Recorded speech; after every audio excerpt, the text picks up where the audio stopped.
Hey guys, it's me Ben Hall with yet another exciting video review for you here at BXB. I'm not going to deny it, I'm reviewing Gone Home.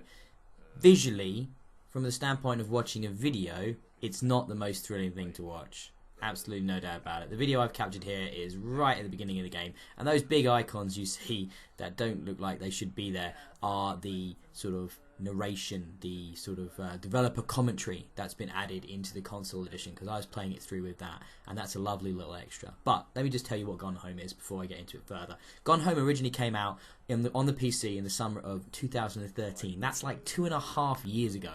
It was, I think, my game of the year in 2013, as close to a perfect narrative experience as I've ever had in a video game, especially at the time.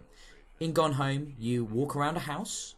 You've come home late. You're the eldest daughter of a family, as you're seeing in the video right now. You walk around a house and you basically just pick things up, look at them, listen to a few audio diaries, and work out what's happened and what's going on. I don't want to say any more than that, because the game is entirely about the story and about the narrative experience. It is still the best written video game I have experienced to date. Now, some people have been saying with Firewatch's recent release that perhaps that's now the best narrative experience that you can have in a video game. I still think the writing on Gone Home is that bit better. It might be because it resonates with me a little more than, say, Firewatch does.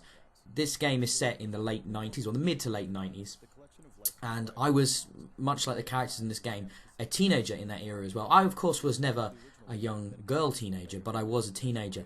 And that means a lot of the paraphernalia that you find around this house, a lot of the talking about the music and the things that were happening at that time, socially and sort of psychologically for the characters, rang very true to me. Of course, I grew up in the UK, not America, so some of the specific sort of school-based stuff isn't exactly the same, but it's stuff I can still relate to.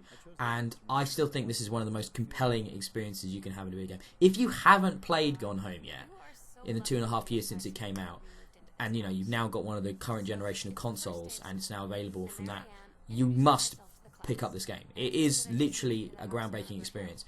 It moved me to tears even playing it again. It's so beautifully well written and the characters so well realised that everything just comes together wonderfully with the story and the environment that you're in.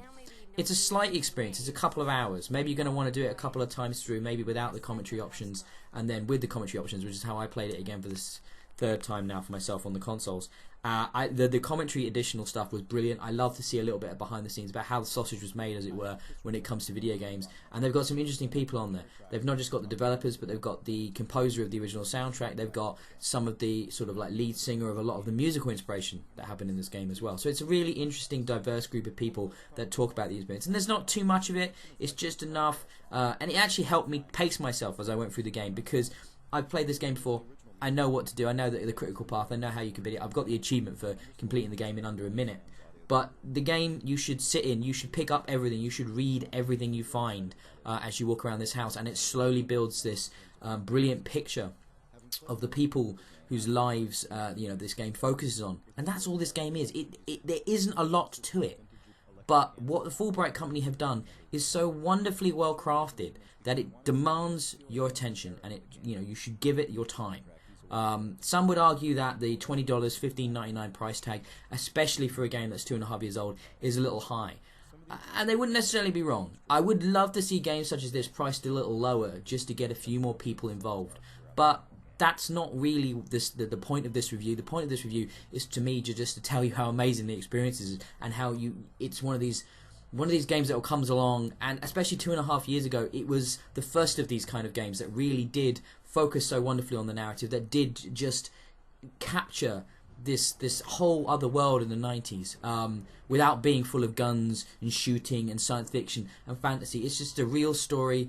It's just a wonderfully set story. There's not a lot of games where I have a piece of original art on my wall from it. This is one of them, and I love this game. This game is still perfect, in my opinion, as an experience, and therefore, without a shadow of a doubt, I give this game 10 out of 10.